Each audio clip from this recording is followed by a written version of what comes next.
Telugu digital media network లో political కేటగిరీలో number 1 కేవలం 72 గంటల్లో 1,50,00,000 వ్యూస్ పైగా పాపులర్ టీవీ నెట్వర్క్. గవర్నర్ కోట ఎమ్మెల్సీ పిటిషన్ పై హైకోర్టు సంచలన తీర్పు ఇచ్చింది. దాసరి శ్రవణ్, కూర సత్యనారాయణ ఎంపికను గవర్నర్ రద్దు చేయడం రాజ్యాంగ విరుద్ధమన్న హైకోర్టు కొత్తగా ఎమ్మెల్సీల నియామక ప్రక్రియ చేపట్టాలని హైకోర్టు ఆదేశించింది. ఒక సీనియర్ అడ్వకేట్గా ఎట్లా చూస్తారండి ఇది?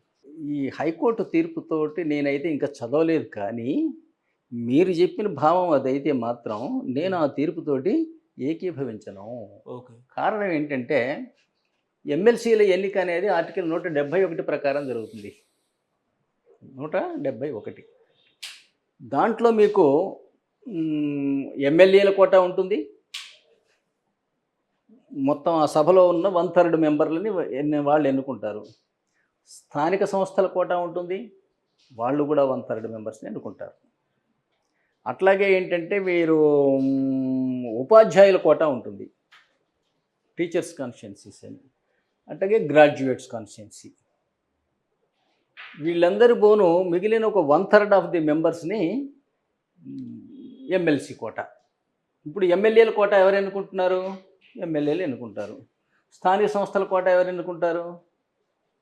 సర్పంచులు, ఎంపీటీసీలు, జెడ్పీటీసీలు ఎన్నుకుంటారు. గ్రాడ్యుయేట్స్ కోటా ఎవరు ఎంచుకుంటారు? డిగ్రీ ఉన్నవాడు. మరి టీచర్స్ కోటా ఎవరు ఎంచుకుంటారు? ఉపాధ్యాయులు. మరి గవర్నర్ కోటా ఎవరు ఎంచుకోవాలి? గవర్నర్ ఎంచుకోవాలి. ఆలోచన ఏముంది మీకు? ఆర్టికల్ 171 క్లాజ్ 2 ప్రకారంగా ఏమి చూసి ఎంచుకోవాలి గవర్నరు? వాళ్ళు సామాజిక సేవ, సహకార రంగము, కళలు, సాహిత్యం ఇటువంటి వాటిల్లో నిష్ణాతులైన వ్యక్తులని గవర్నర్ ఎంపిక చేయాలి. మీ అందరి కోటాలు మీరు నింపుకుంటారు, గవర్నర్ కోట కూడా మీరే నింపుతారా? ఎక్కడుంది అది? ఒక అర్థం పర్థం లేని ఒక భావన. మీ కోటాలు మీకు ఇచ్చాం కదా, మాది కూడా మీరే తినేస్తే ఎట్లా? అందువల్ల ఆమె గవర్నరు సొంత నిర్ణయం ప్రకారంగా ఆమె నిష్ణాతులైన మనుషులని సెలెక్ట్ చేసి ఇవ్వాలనేది ఆర్టికల్ 171 క్లాజ్ 2. అది కూడా మేమే నింపుతామంటే ఇది ఒక రాజ్యాంగ దౌర్జన్యం. అది కరెక్ట్ కాదు అది. ఓకే. అంటే కేబినెట్ నిర్ణయం ప్రకారమే ముఖ్యమంత్రి గవర్నర్ వద్దకు పంపించాలంటారా అభ్యర్థులను? అది ఇంకొక మీరు సాంకేతికంగా అద్భుతమైన ప్రశ్న వేశారు. నేను జనానికి చెప్పవలసిన అవసరం ఉన్న ప్రశ్న అది. మీకు ఆర్టికల్ 163